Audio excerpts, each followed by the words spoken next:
buenas noches, querida audiencia, bienvenidos a Mirando Lejos. Hoy tenemos un invitado especial.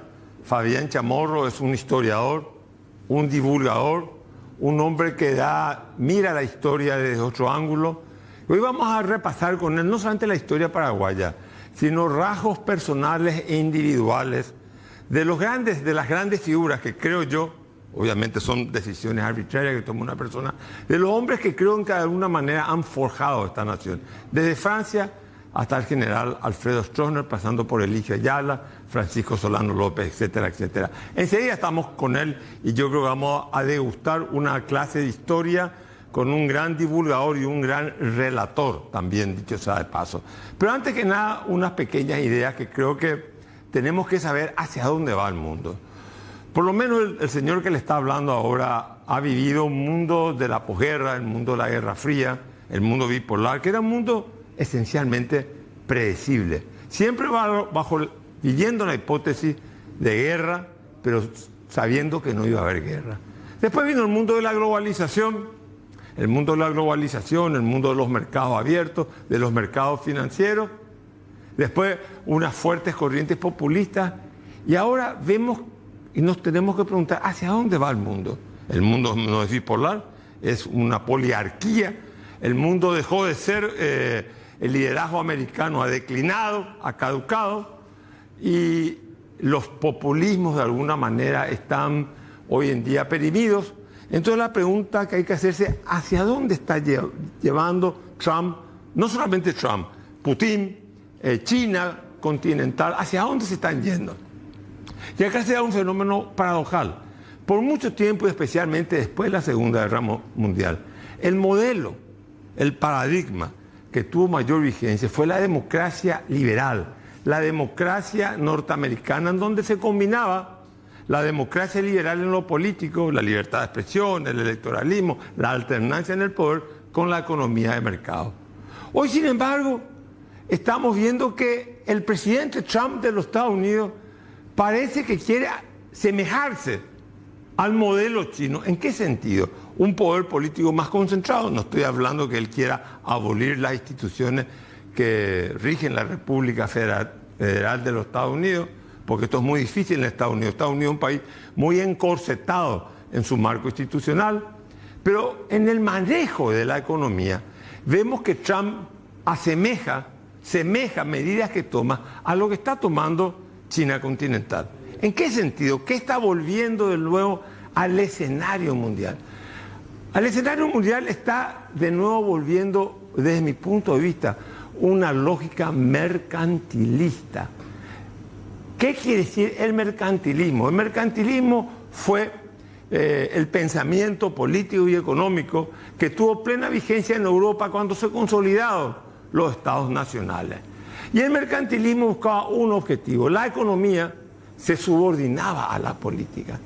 Y hoy vemos que Trump, en Estados Unidos, está tomando medidas, pero desde un criterio político está tomando medidas en el mundo económico. ¿Por qué? Porque su objetivo es que la economía esté al servicio de los objetivos prioritarios que tiene Estados Unidos, Norteamérica, para mantenerse como, no sé si como poder hegemónico o entre los poderes hegemónicos que tiene el mundo, ser el primer de todos los poderes. Hoy el mundo es una poliarquía. Estados Unidos no puede negar la existencia de China, de India, de Rusia, de Pakistán y Europa en un lugar secundario. Pero pensemos en esto, el mercantilismo. Reacción al mercantilismo fue la fisiocracia, o sea, la libertad de mercado, el laissez-faire, que cae la iniciativa privada. Sin embargo, nosotros estamos viendo en Estados Unidos, como se ve en China continental, la economía está siendo manejada por la política. Estamos viendo que en Estados Unidos el presidente Trump ha comprado el Estado, ha comprado acciones de empresas privadas. Estamos viendo que el acceso al mercado americano va a estar restringido con los aranceles. Estamos viendo que el presidente de los Estados Unidos está de alguna manera amenazando, advirtiendo a la Reserva Federal Norteamericana con respecto a las tasas de intereses, etcétera, etcétera. ¿A dónde quiero llegar? El mundo en donde la globalización ha cedido su espacio para la geopolítica, no la geopolítica que fue tan difamada y tan descalificada después de la Segunda Guerra Mundial por lo que produjo la lógica geopolítica. Hoy en día la geopolítica está de nuevo exigiendo su lugar en el mundo para el nuevo ordenamiento que estamos teniendo. De hecho, hay un nuevo ordenamiento en el mundo. ¿Y cómo tenemos nosotros en este contexto un país pequeño, como es el Paraguay, 6 millones de habitantes, es un Producto Interno Bruto de 44 mil millones de dólares? O sea, nosotros los paraguayos podemos hacer algo, sí tenemos que hacer algo. Nosotros los paraguayos como país, nuestra clase gobernante, tiene que saber que las reglas del juego a nivel internacional están cambiando. Y si nosotros creemos que las reglas del juego a nivel internacional están cambiando y nosotros no cambiamos, de nuevo nosotros vamos a perder el tren de la historia. Y en varias ocasiones nosotros los paraguayos hemos perdido el tren de la historia. No solamente Paraguay, sino toda la región y toda Sudamérica. Por eso creo que es importante entender que la disputa no es ideológica. La disputa no es si vamos a tener más mercado o vamos a tener más Estado. Si tenemos mercado, el mercado tiene que funcionar. Si tenemos Estado, el Estado tiene que funcionar. Quizás sea hoy aplicable al Paraguay la frase del ex canciller alemán, alcalde de Berlín, cuando la pronunció en 1958, decía él: tanto Estado como sea necesario, tanto mercado como sea posible. Nosotros tenemos que reordenar el Paraguay con este criterio. Necesitamos una nueva racionalidad administrativa y política que nos permita entrar de frente en el siglo XXI. Veo mucho retraso por parte del gobierno en decisiones que se tienen que tomar. No veo esa voluntad reorganizadora del sector público paraguayo. Uno pasa revistas a las instituciones públicas paraguayas y todas están deficitarias. Vemos que la ANDE, por ejemplo, un elemento central para la producción energética, la distribución y la transmisión de energía en Paraguay, ha disminuido su rentabilidad. Vemos que la industria nacional del cemento también tiene pérdida. Todas las instituciones del Estado arrojan pérdida. Vemos que la jubilación está ante la juicio, no solamente de los funcionarios públicos, sino también del IPS. Entonces tiene que haber un esfuerzo muy grande de reordenar el sector público paraguayo para que el sector público paraguayo no se constituya en un obstáculo de la sostenibilidad del crecimiento económico y el desarrollo social. Yo creo que el país está en una pujanza económica, pero sin embargo estamos viendo y no sabemos todavía cuán endeudado está el sector privado, no el público, no el Estado, el sector privado en el mundo externo, qué pasivo existe. Y por otro lado vemos acá que muchos pequeños paraguayos, muchos pequeños consumidores, también la tasa de endeudamiento interna ha crecido mucho.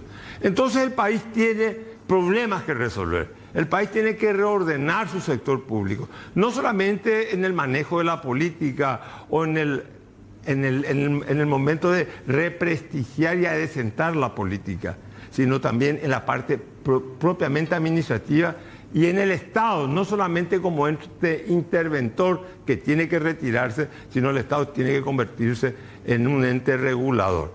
Repito, no es el momento de las ortodoxias, ni el Estado versus el mercado, es el momento de la acción, es el momento de poder trabajar y es el momento de hacer las grandes reformas. Un conjunto de reformas terminan haciendo una gran revolución en una sociedad, revolución en el sentido de cambio. Si no somos capaces de hacer eso, nosotros vamos a perder el tren de la historia. El Paraguay está creciendo. Leía al presidente de la República la semana pasada que decía, el Paraguay va a crecer 5 o 2%, y eso es con datos pesimistas del Banco Central del Paraguay. Bueno, si el Paraguay va a crecer 5% o más de 5%, está en una buena situación para hacer las reformas que tanto necesitamos. Es mejor hacer reformas con crecimiento económico que hacer ajustes en un momento de recesión económica. Ahora pasamos a hablar con un historiador, un divulgador de la historia paraguaya, de la cultura paraguaya también, Fabián Chamorro. Fabián, un placer de tenerte con nosotros. Te juro que estás prestigiando este programa con tu presencia. Gracias por la invitación, Carlos. Bueno, mira, quisiera hablarte de algunas cuestiones y hablar del Paraguay, de algunas figuras que creo que fueron centrales en el Paraguay. Francia por ejemplo, una vida privada enigmática. ¿Fue el hombre que priorizó la soberanía por sobre la construcción de instituciones? Sí, totalmente. Y lastimosamente eso después terminó afectando a gobiernos posteriores. Paraguay no se preocupó, es más, Francia ni siquiera se preocupó de lograr el reconocimiento de otras entidades territoriales de la independencia del Paraguay. Y al cerrar, es cierto que al principio tuvo una excusa perfecta para cerrar porque Buenos Aires era todavía un peligro, te estoy hablando de 1814, 1815.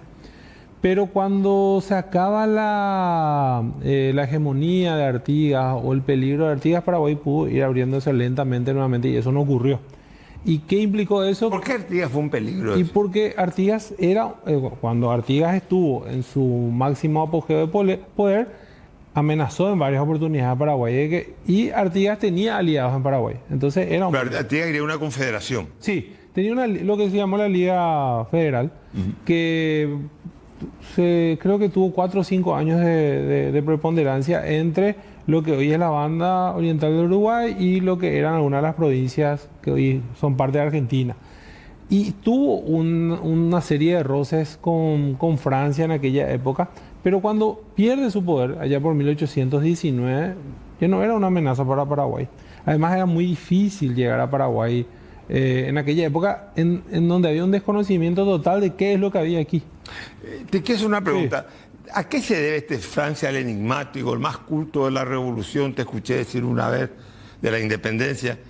¿Por qué nosotros tenemos un camino aparte? O sea, los países latinoamericanos o hispanoamericanos se independizan y entonces adoptan pero no adaptan constituciones liberales. O sea, el liberalismo, el constitucionalismo era, digamos, la meta. Pero sin embargo Francia dice, no, vamos a un modelo romano, vamos al consulado, vamos a la dictadura temporal y a la perpetua. ¿De dónde le viene toda esta idea a Francia? Bueno, Francia, primero que no era el único intelectual. Yo siempre le marco a 3 intelectuales en ese periodo.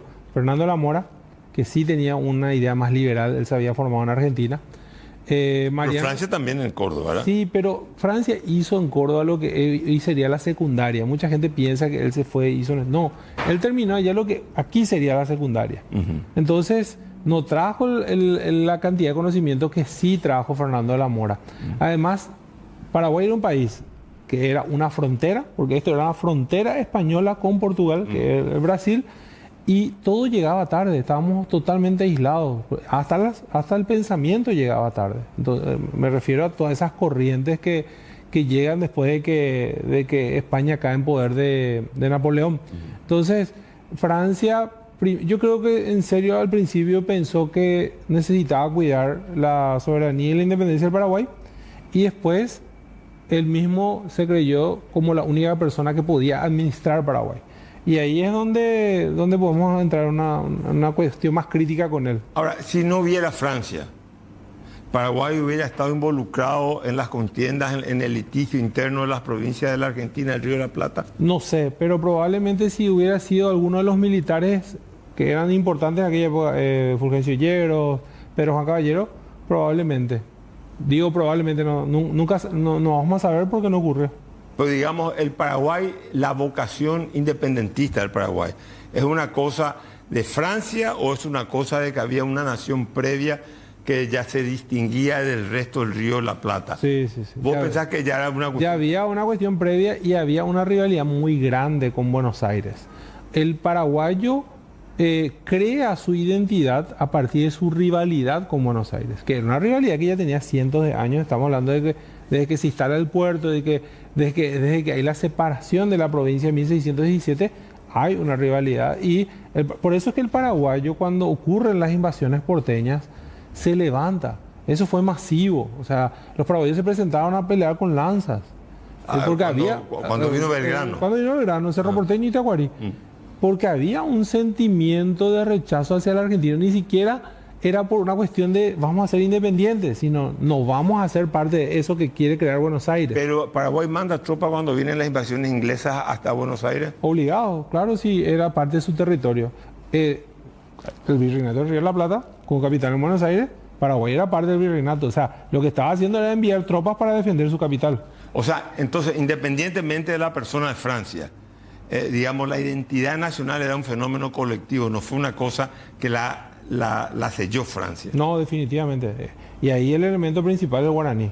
El 99% de la población hablaba solamente guaraní. Ni siquiera era bilingüe, era guaraní parlante. Entonces, eso también hizo que esa cuestión identitaria sea tan fuerte en esta región.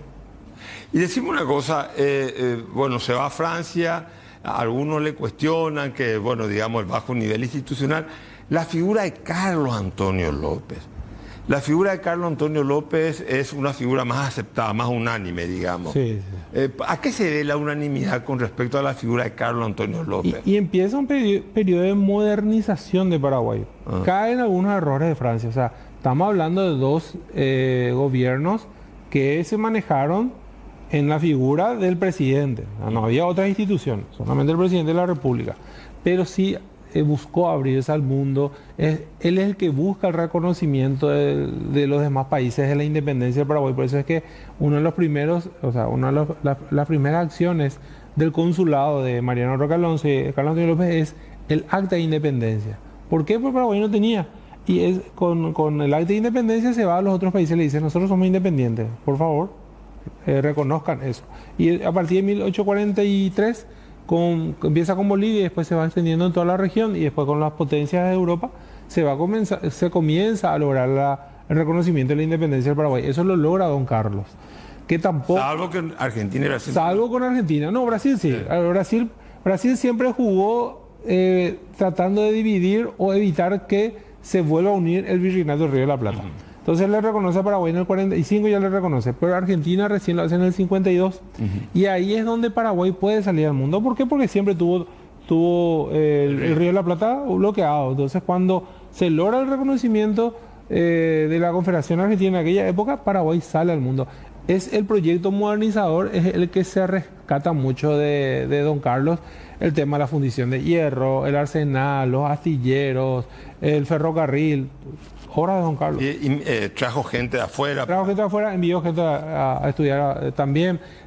Inclusive se preocupó, en los documentos del archivo vas a encontrar que se preocupó mucho de la parte de la agricultura, mejorar las semillas, mejorar los procesos de producción. O sea, él tenía la idea de que esto era un país rural, o sea, desde ahí tenemos que comenzar a crecer. Pero también, nuevamente, no se preocupó de formar una élite cultural, intelectual, que pueda servir al país más adelante. Y eso Paraguay lo terminó pagando muy caro. Cierto que López fue más cruento que Francia a la hora de, digamos, hubo más gente sentenciada a la pena de muerte que en la época de Francia. Sí, porque Francia se circunscribió a un evento específico, que es el famoso, el complot contra su gobierno de 1820, donde hubo varios fusilados, muchos de ellos próceres. En ese proceso hubo una cantidad importante de ajusticiados, creo que eran más de 70, pero después fue muy esporádico el tema de los fusilamientos. En la época de don Carlos sí hubo varios, inclusive militares implicados en algunos procesos, Paraguay envió una tropa en 1845 a Corrientes para unirse a Corrientes y pelear con Buenos Aires. Ahí también hubo ajusticiados. O sea, en el periodo de don Carlos sí, hubo mayor cantidad de ajusticiados que durante el periodo de Francia. Bueno, después de la pausa seguimos y vamos a entrar a hablar de una de las figuras, para unos héroes, para otros villanos, la figura, digamos, que marca un antes y un después en la historia paraguaya, Francisco Solano. Te dejé una pregunta antes de irnos y te quiero completar esa pregunta, ya antes de entrar a Francisco Solano López. Carlos Antonio López, que de alguna manera establece una maquinaria jurídica, le dota al Estado paraguayo que en Francia era todo fáctico, él era la voluntad y él dictaba la norma, la voluntad le precede a la norma. Así es. Con Carlos Antonio López empieza a darle un esqueleto jurídico al Estado paraguayo, una pequeña arquitectura. No voy a hablar de una constitución porque no... No, una constitución. Pero le da algo embrionario. Administrativo. Ordenó administrativamente el Estado. Ahora, ¿por qué la idea de que me suceda a mi hijo? ¿Por qué no siendo una república, nos declarábamos república, ¿por qué no buscar otro mecanismo? ¿Por qué el hijo le tenía que suceder? Eso ya es personal, o sea, difícilmente podría responder eso, pero le preparó a su hijo. Justamente hace rato hablamos del episodio de Corrientes y eso marca algo muy importante. Francisco Solano López tenía 18 años, era un general de 18 años de edad que comandó el primer ejército paraguayo que sale fuera del territorio paraguayo en su periodo independiente. Entonces, evidentemente, don Carlos ya le veía como una figura desde que él tenía 18 años, desde que Francisco tenía 18 años. O sea, no fue algo esporádico, fue algo que lo fue pensando con mucho tiempo. Estamos hablando de 1845, don Carlos muere en 1862.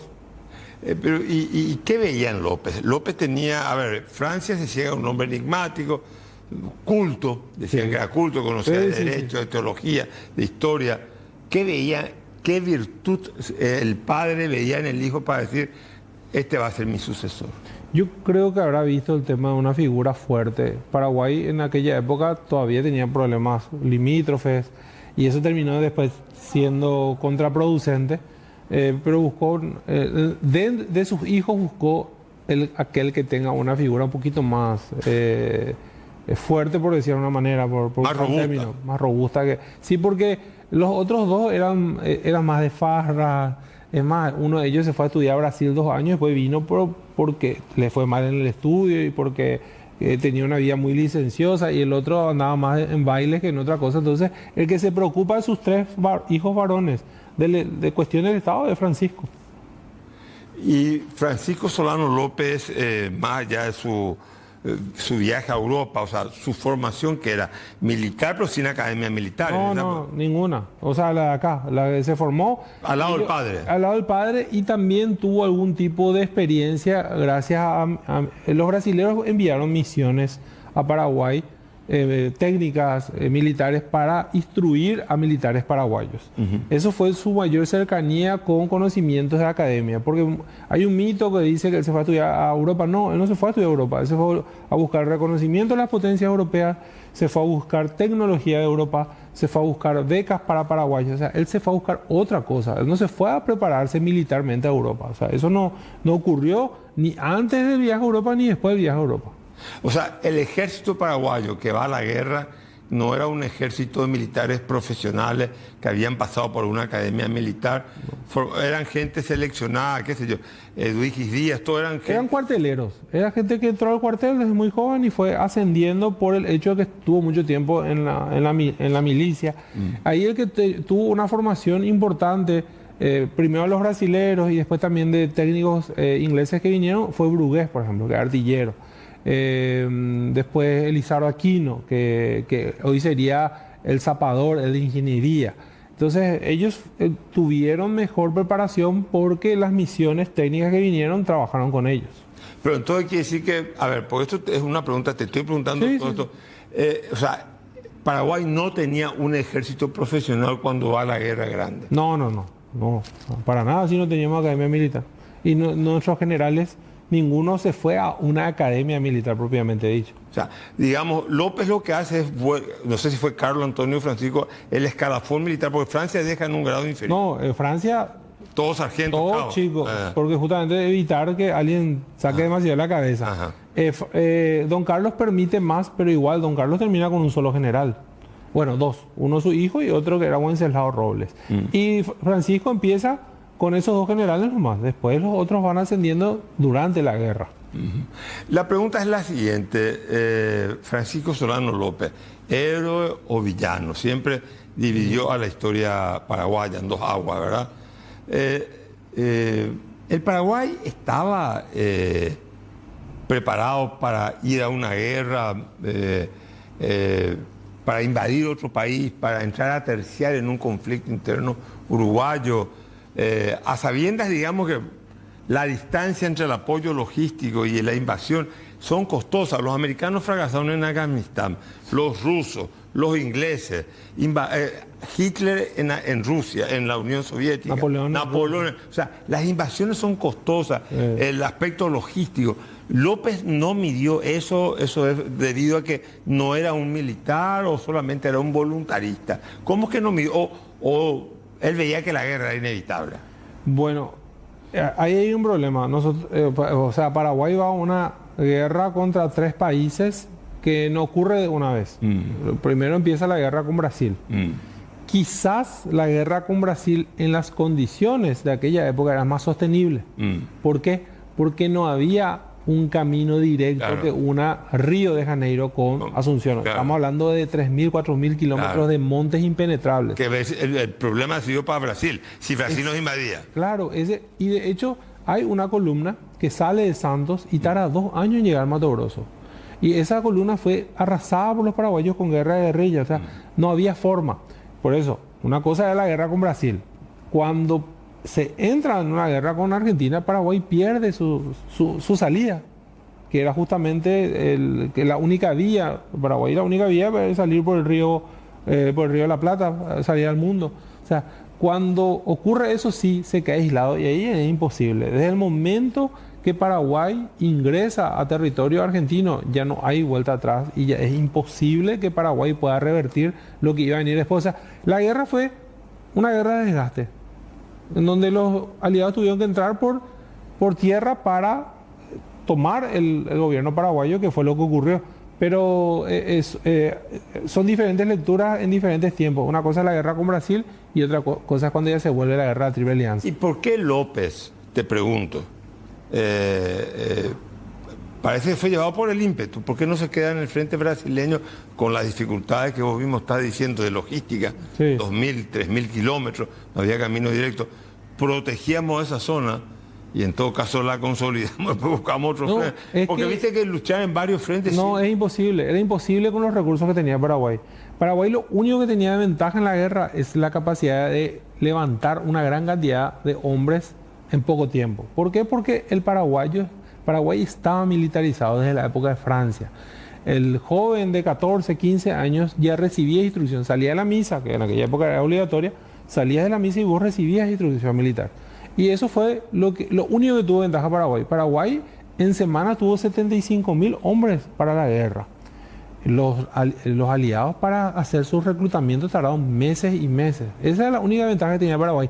Y en esa ventaja López pensó que estaba su diferencia y que él podría de alguna manera recuperar el gobierno uruguayo, que ya había caído en enero de ese 1865 y él recién mueve su ejército al sur a mediados de abril de 1865, cuando ya no había forma de recuperar aquello. Pero López, que quería jugar el rol de ser el equilibrio geopolítico de la región. Sí.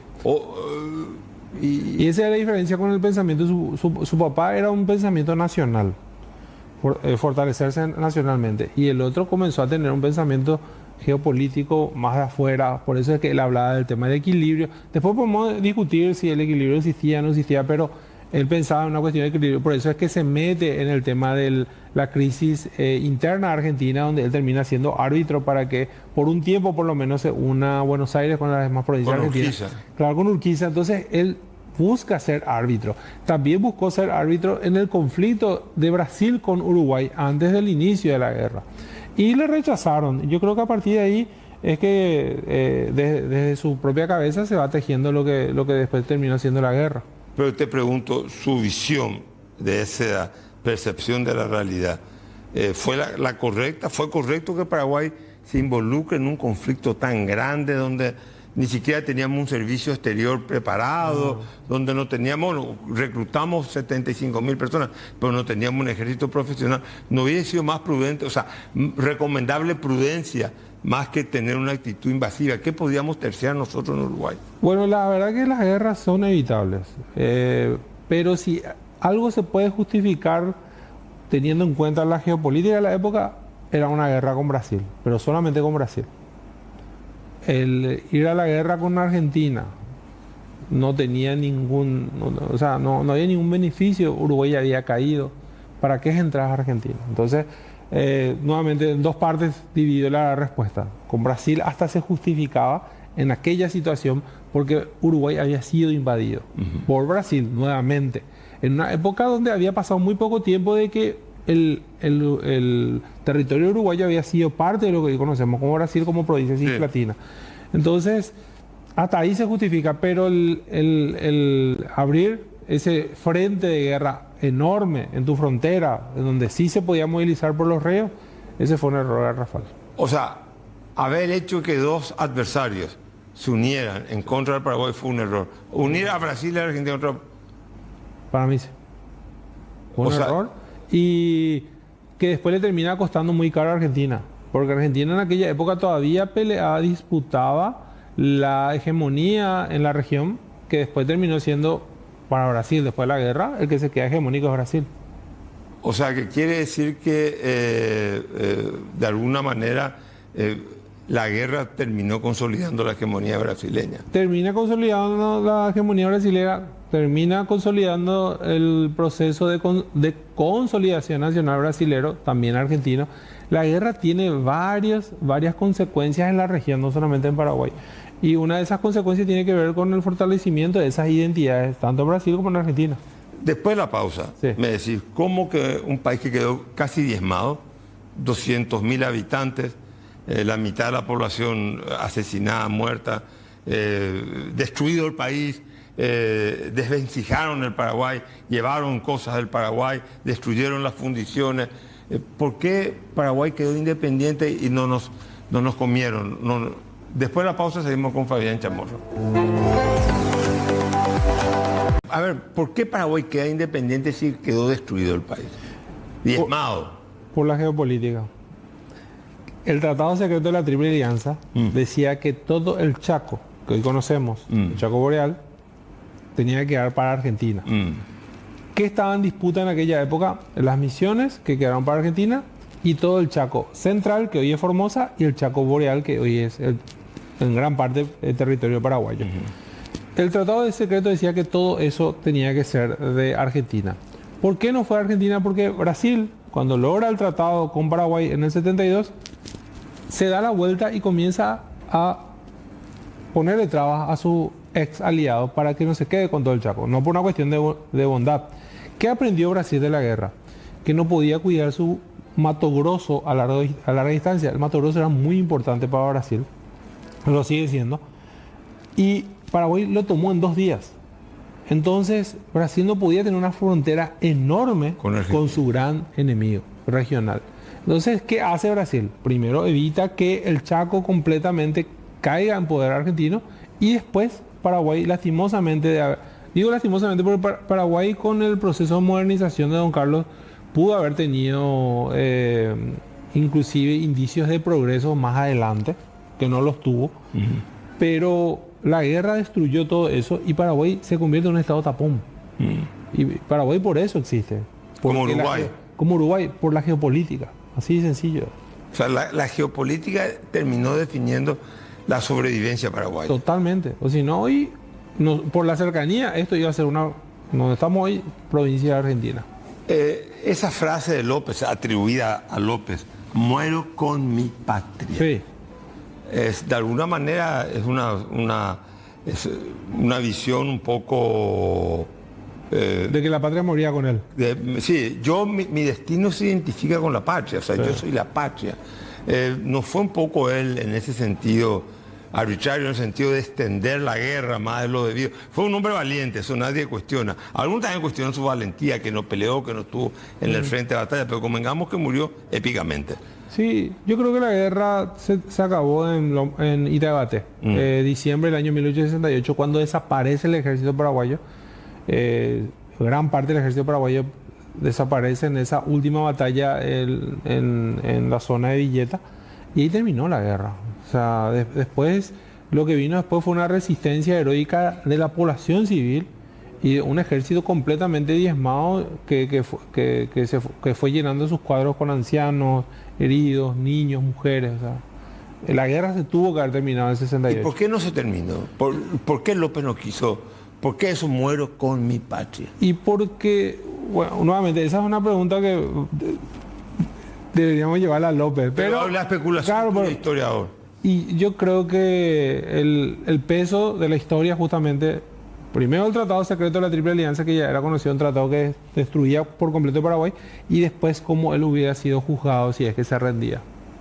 O sea, digamos... Esa gente creía todavía en ese tipo de cuestiones, ¿no? Nosotros a veces, en el tiempo que vivimos, de repente, nosotros no pensamos mucha trascendencia. No me refiero a vos o a mí personalmente, pero la gran mayoría no piensa en trascendencia. Estamos hablando de una persona que tuvo mando desde los 18 años, de que su papá le preparó. El peso de la posteridad. O sea, en su decisión, la posteridad incidía. Totalmente. ¿Qué va a pensar la gente? ¿Cómo me va a juzgar? ¿Cómo me van a juzgar? Así o sea, el juicio de la historia... Para él era importante. Como una, digamos, experiencia metafísica que él no iba a vivir, pero él se imaginaba. Como la gran mayoría de los líderes de aquella época. Napoleón también. Napoleón por eso es que no termina rindiendo y vuelve eso. ¿Te acuerdas que Napoleón pierde y después vuelve y se pone frente al ejército francés, y el ejército francés le rinde tributo? O sea, era justamente por eso cómo me va a juzgar la historia. Claro, bueno, Hitler se suicida por eso también. Para que... Toda esta épica, que hoy en día es muy difícil de explicar por los tiempos que vivimos, esa gente creía en eso. Ahora, yéndote un poco, pasamos la guerra, empezamos la Constitución de 1870. Quiero un personaje que para mí es fundamental. ¿Cuál es tu juicio con respecto a Eligio Ayala?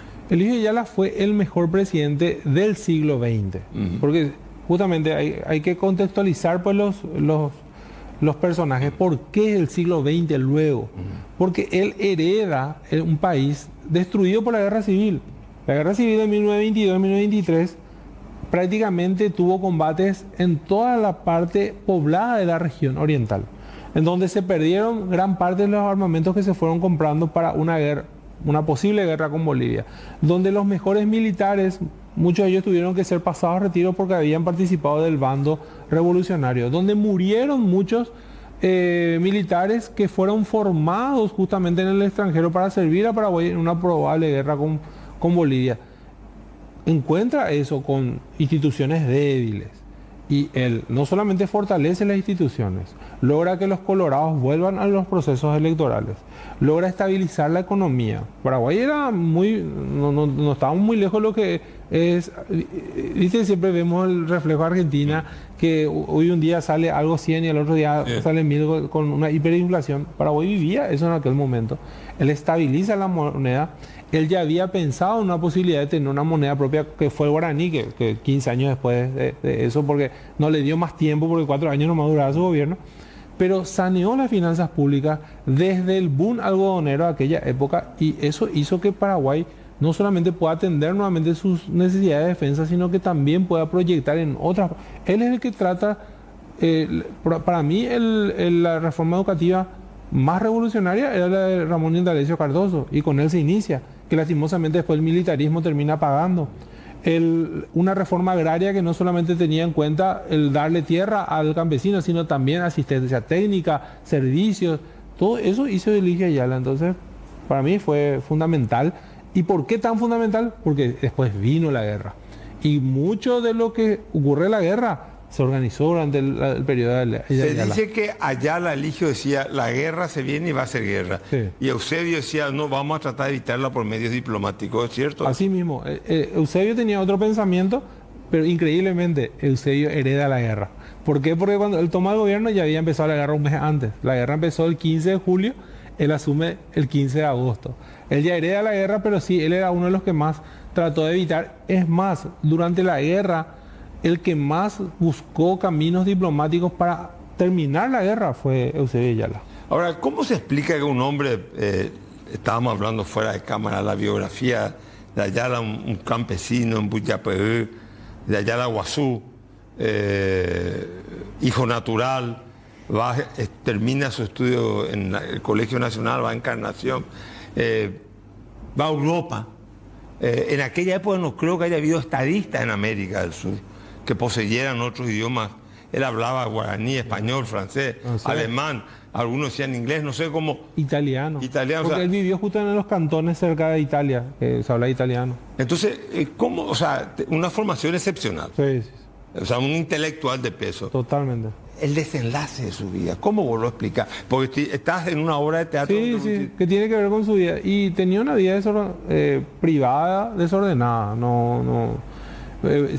Hay que separar, pues, aquí fue fantástico lo que hizo en lo público, pero aquí tenía evidentemente, estaban sus fantasmas. Ahí era donde él no podía equilibrar esta vida con esta. y lastimosamente esta es la que le terminó matando, siendo el ministro de Hacienda, porque cuando ocurre el evento él era ministro de Hacienda. Y para mí el hombre público más importante de ese periodo termina muriendo en medio de un evento pasional. En un evento pasional. Sí, totalmente. Que aparte él sabía, él se iba... Sí, no, él la relación con Isla 10, de Isla 10 estamos hablando, la relación con Isla 10 ya se había cortado tiempo antes, la relación amorosa. ¿Por qué? Porque él intentó empezar una relación formal con alguien de su nivel, porque él no se casaba con Hilda porque Hilda no era de su nivel. Entonces él buscó a alguien de su nivel, no funcionó esa relación y él trató de conectar nuevamente, pero Hilda encontró a alguien que sí le iba a dar lo que ella quería, que era casarse, una familia. Que era pariente de Ayala. Que era Vareiro. Que era pariente de Ayala. Era empleado de Ayala. No, pero era Ayala Vareiro. No, sí, Ayala es Ayala nomás, sí, es hijo natural. Sí, pero... su apellido de su mamá. Te juro que desconozco. Sí, Vareiro, parece son... Bueno, pero el tema es que terminan matándose por esa mujer, pues Ayala va a atropellar la casa, que era casa que él le compró a la mujer. Entonces, escandaloso, pero para la época se invisibilizó eso. No se conoció. Una pregunta te quiero hacer, porque yo estoy escribiendo un libro al respecto. ¿Vos crees que Ayala ese día sale de la calle Wilson, que hoy es Estados Unidos, con instinto homicida o va a buscar la paz? Él va a aparecer, se va armado. Se va armado. ¿Qué pensás vos? ¿Cuál es tu...? Yo creo que se iba a ajustar cuentas con el otro hombre. O sea, salió con instinto homicida. Salió con instinto de, o no sé si, o por lo menos asustarle, pero evidentemente si llevas un arma, atropellar una casa. ¿Y sabía que el otro tenía un arma? No sabía, porque ella le había, o sea, él le había dejado un arma a ella para que se cuide. Sabía que había un arma en la casa por lo menos. Bueno, pasemos a otro personaje. Sí. Eusebio Ayala, ¿qué juicio te merece Eusebio? Y Eusebio Ayala hizo lo que tenía que hacer en la guerra, que era no molestar en la guerra, dejar que los militares se encarguen de la guerra y él hacer que Paraguay siga funcionando en todos sus niveles, social, económicamente, atendiendo a la guerra, o sea, atendiendo los recursos, dirigirlos adecuadamente para los esfuerzos de la guerra. Hizo bien, se merece también el sitial que tiene históricamente. ¿El Paraguay se endeudó para esa guerra? No tanto, se endeudó, pero no tanto. Muchos de los recursos que Paraguay terminó gastando durante la guerra fueron recursos propios, recursos del Estado paraguayo. Paraguay lo que compra con un anticipo de un banco, por la dinámica de la época y por el lugar donde se compró, que eran los cañoneros, que se hizo un anticipo a través del Banco Germánico del Sur, que tenía sus sucursales en Europa, entonces era mucho más fácil. Esa es una deuda, y después también para los contratos de la Vickers también hubo un anticipo de dinero, pero no fueron no fueron créditos. Claro, no fue un crédito. Eso sí. Son operaciones comerciales. Paraguay terminó en quiebra, porque Paraguay usó hasta lo último de sus recursos. Ahí, por ejemplo, aparece Argentina, que los últimos armamentos que entran a Paraguay prácticamente ya entraron de contrabando, se hizo una triangulación. ¿Es cierto eso que Arsenio Rico, la figura de Arsenio Rico, facilitó todo ficción? No, ficción. El que sí facilitó es Manuel García Domecq, que era un paraguayo sobreviviente de la batalla de Costañú, que había ido a vivir a Argentina. Sí. Fue un oficial importante de la Marina. De la Marina. Yo le conozco al hijo. Y bueno, al nieto. Al nieto. Y él se vincula con Estigarribia. Y entonces García Domecq tuvo mucho más que ver con el contrabando de armas que hubo en esa última etapa de la guerra que Arsenio Rico. Sí. Porque ese García Domecq es combatiente de la Marina. Así yo lo conocí, me dijo, soy nieto de paraguayo fulano tal. Y un barco de la Armada Argentina lleva el nombre de Manuel García. Bueno, comentame una cosa. En el 36, un ejército triunfante, armado y hambriento, el golpe. Empieza el militarismo en el 36, el mariscal Estigarribia, héroe de la guerra del Chaco, fue un gran conductor. Indiscutible. Más allá que un gran conductor. Totalmente. Pero digamos, el 36... El golpe significa la ruptura del orden liberal, volver un poco al Paraguay del 870, al Paraguay del 811 al 870, digamos el Paraguay así más autoritario. Se interrumpe esa tradición liberal que fue inestable, anárquica, lo que vos quieras, pero había atisbo de libertad, y empezamos en el 36 hasta hasta Stroessner. Hasta el 93 inclusive. Hasta nuestra yo constitución, 92. Yo me animaría así hasta el 96 cuando la caballería pierde su protagonismo. 99 entonces. 96 cuando... El 99 ya es el marzo, pero el 96 lo pasan, o a Mose lo pasa a Oviedo a retiro. A retiro, ajá. O sea, mi pregunta, te digo, ¿qué significa el 36 para vos y el 40? El inicio del militarismo. Totalmente. En el 36 y no, en el 40... El gobierno de Félix Paiva también ya fue un gobierno desde los cuarteles. O sea, él estaba, pero se gobernó con estado de sitio, o sea, se habían perdido las libertades más. Él había pedido para asumir que restablezcan la Constitución de 1870 y ya no se restableció. Entonces, su gobierno ya no tenía forma de escapar al militarismo. Después, con Estigarribia y su carta política autoritaria, ahí se acabó. Ahora, ¿por qué cobra el militarismo tanta fuerza? ¿Porque gana la guerra?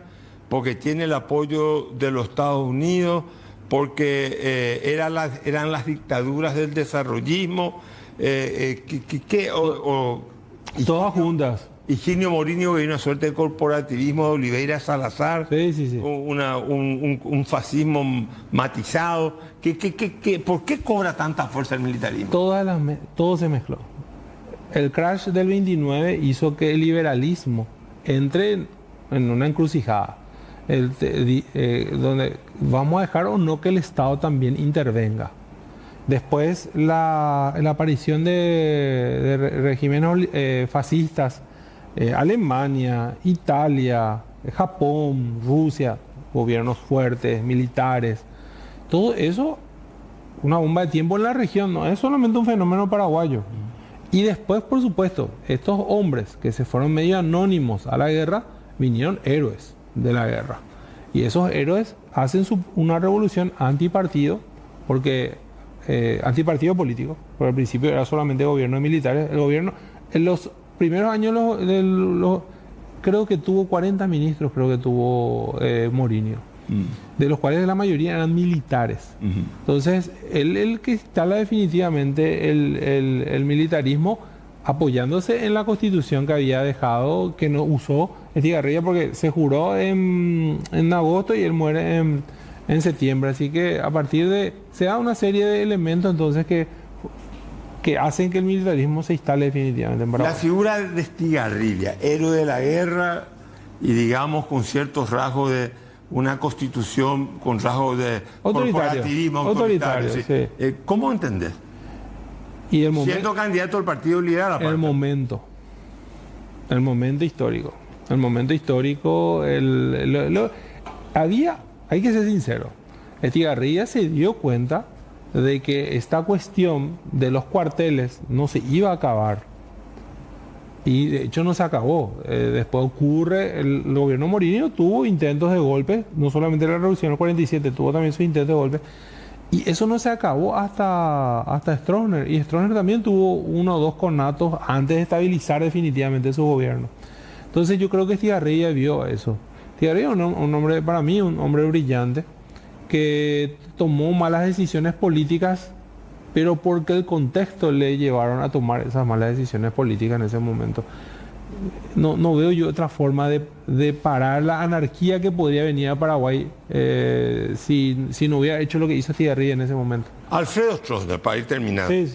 Alfredo Stroessner es el prototipo de un Porfirio Díaz mexicano, es un prototipo de un Somoza, un Trujillo, un dictador centroamericano instalado por la Guardia Nacional hecha por los norteamericanos, o es el producto de un milico paraguayo, un militar paraguayo, producto de un ejército con 2 guerras internacionales aliado a un partido tradicional y genera un sistema diferente. ¿Qué es Stroessner en la historia de Paraguay? Para mí es un fenómeno autóctono, o sea, tiene rasgos, puede encontrar rasgos de todo eso que dijiste, pero se va formando esa trilogía para mandar partido, Estado, Ejército, que funcionó perfectamente. ¿Qué hace primero Stroessner cuando sube? Primero, la purga.